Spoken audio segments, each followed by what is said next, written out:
Bismillahirrahmanirrahim. Assalamualaikum anak-anak yang dikasihi. Hari ini kita sambung kepada mata pelajaran Pendidikan Tauhid tahun 3, pelajaran 3, Al-Quran Kitab Terakhir. 3.2. Kandungan Kitab Al-Quran. Apa itu yang terkandung di dalam kandungan Al-Quran? Yang pertama, kebenaran isi kandungan Al-Quran tidak boleh dipertikaikan dan diragui oleh sesiapa pun. Tiada siapa pun kat dunia ini yang boleh mempertikaikan atau meragui kebenaran kitab Al-Quran, kerana Al-Quran diturunkan oleh Allah Subhanahu Wa Taala yang Maha Mengetahui. Yang kedua, Al-Quran adalah merupakan panduan hidup umat Islam. Antara kandungan utama di dalamnya ialah yang pertama, panduan akidah yang betul menjadi asas pegangan setiap manusia di dalam dunia. Yang kedua, panduan ibadah dan ketaatan untuk mendapat keredaan Allah Subhanahu Wa Taala. Yang ketiga, panduan akhlak terpuji yang wajib dijadikan ikutan sebenar.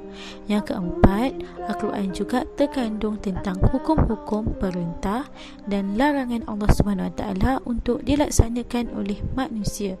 Yang kelima, peringatan tentang balasan baik dan buruk dan juga perhabaran nikmat dan siksaan. Yang keenam, Al-Quran juga menceritakan tentang sejarah dan kisah umat terdahulu sebagai teladan.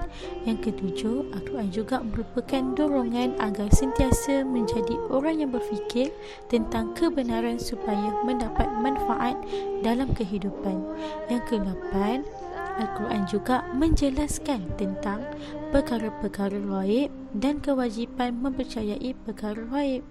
Okey, apa itu perkara-perkara ghaib?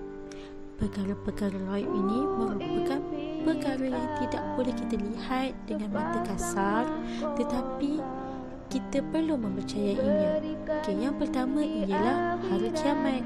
Yang kedua, padang mahsyar. Yang ketiga, neraca mizan. Yang keempat, syurga. Yang kelima, neraka. Yang keenam, titian sirat. Yang ketujuh, roh. Yang ke-8, malaikat. Yang ke-9, lauh mahfuz. Dan yang ke-10 ialah arasy Allah. Kandungan Al-Quran juga terdapat banyak penemuan sains masa kini yang membenarkan isi kandungan Al-Quran.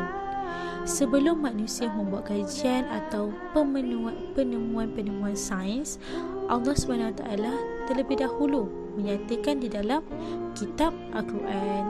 Contohnya yang pertama iaitu lapisan langit dan bumi. Bumi mempunyai 7 lapisan, begitu juga langit. Ini disebut di dalam surah Al-Talaq ayat 12. Yang kedua ialah proses perkembangan bayi di dalam kandungan ibu. Proses pembentukan bayi di dalam rahim ibu dinyatakan di dalam surah Al-Mu'minun ayat 12 hingga 14.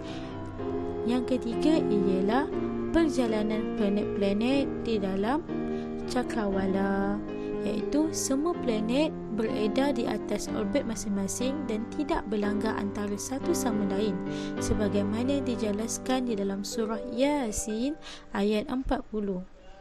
Sekian, terima kasih. InsyaAllah kita bertemu lagi pada masa akan datang.